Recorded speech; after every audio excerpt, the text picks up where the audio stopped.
on top like a candy bout to pop. Ain't LeBron, so he won't flop. Just tune in when Mellow drop. Man, y'all know who it is, and if y'all don't know who it is, it's Poetic Jayla here, back with another video, man. I just want to start off by saying thank you for all my supporters, all the subscribers that I've gained. On my last video, I did the healing poem. If y'all didn't already, go watch that. Go ahead, check that out. Go and get that to 100 views for me. It's currently at 90.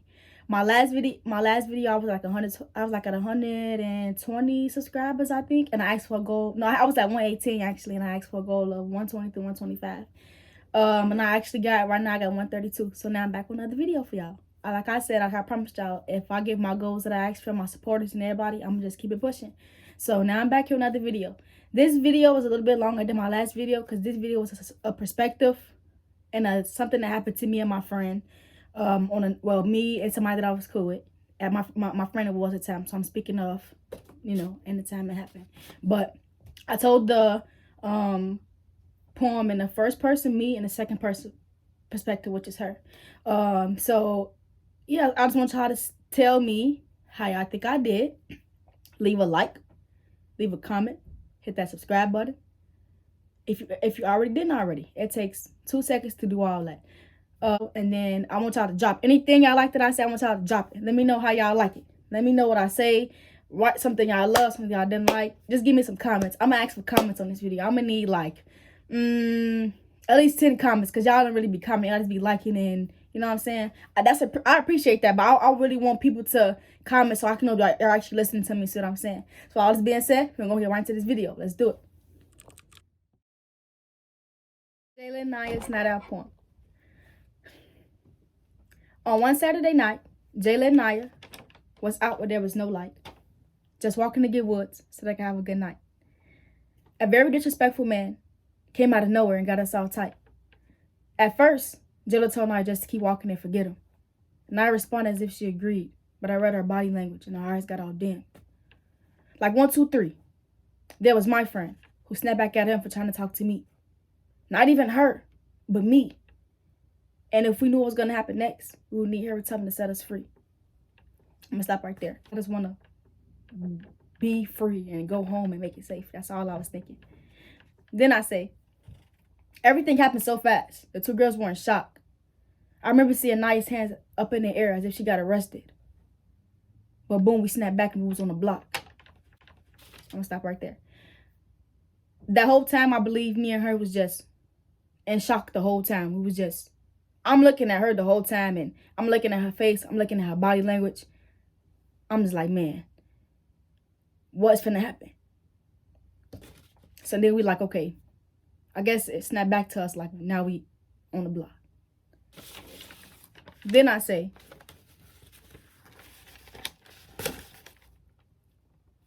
what's going on in my head at the time while staring at her hands? I wish me and Naya could have had a plan. See, I'm going to tell you what happened to the girls. But first, I'm going to tell you what my brain had processed. She's trying to look up and pray to God and hope he do what was best. Also, I'm thinking, please don't shoot my friend in the head or the chest. I'm going to stop right there. That's literally what I was thinking. Like, please don't shoot this girl in her head or her chest. He had the gun up to her head like. And you know, when you pull a gun back, you hit a little thing. I'm thinking, man, it's over with. That's the only thing I can say. Then I say, like, please let me and Mike live so we could live and have this story addressed. This guy got all mad, arguing with my friend, wishing he would leave us alone. But the loud arguing back and forth, in my mind, I knew it was the end. We got stopped at a corner where this guy put up a gun to my friend's head. Then all the way from my stomach. Then he walked off as if nothing happened. Then the two girls fled. I'm gonna stop right there. Happened so fast. Like, I was thinking in my head, what did I do to you what did we do to you? For you to be outside and like doing these, like what would make somebody that mad? Like, I didn't want to talk to you. Like, I didn't, like, man, like, what made you do that? Like, I said nothing to him, but it's like, what, she didn't deserve that either. Her head, and then my stomach all the way up to my stomach. I could just remember how I felt, and I thought it was the end for it. Then I say, Nia was ahead of Jayla at first, until Nia heard Jayla slow down and her whole body reverse. Now there the two girls were, running together, out of breath and scared for life, trying to think of the next route to take, so they stand there for 5 seconds and decide. But we both just ran left and tried to hide. Still hearing the man's voice, but we knew we lost him because he was nowhere in sight. Then we finally exhaled, knowing it was going to be all right. So after he put up to her head first, put it down. She was in shock with her hands up, and like she was out of it. And then I think she was looking straight. She wasn't paying attention. Me and her was like maybe like a feet apart from each other. Like not even that. We was like this close to each other. And I'm like, man. So she in shock by herself standing. And we know we together. He comes, he put up to my stomach. I couldn't even think, like, what did I do? What did we do to you? That's what I could always ask myself. What did we do to you, sir? Like, what did we do to you? What did we do? Man. Then I say, we made it back to Jayla's house, literally thanking God for keeping us safe and going above and beyond. But still in our minds, we regretted the whole night, thinking it was their fault. But in reality, the lesson we learned, the men don't need guns. I'm going to say it again. The lesson we learned is that men don't need guns because they do stupid, inconsiderate things when they're off the drugs. Really up the gun because if anyone didn't want to talk to you. Like, what did he get out of that? But the two girls didn't trip. We just tied up our shoes. Knowing Jayla and I were blessed because we know karma is real and that sick-minded man is going to feel it in his chest. That'll be all for this poem today.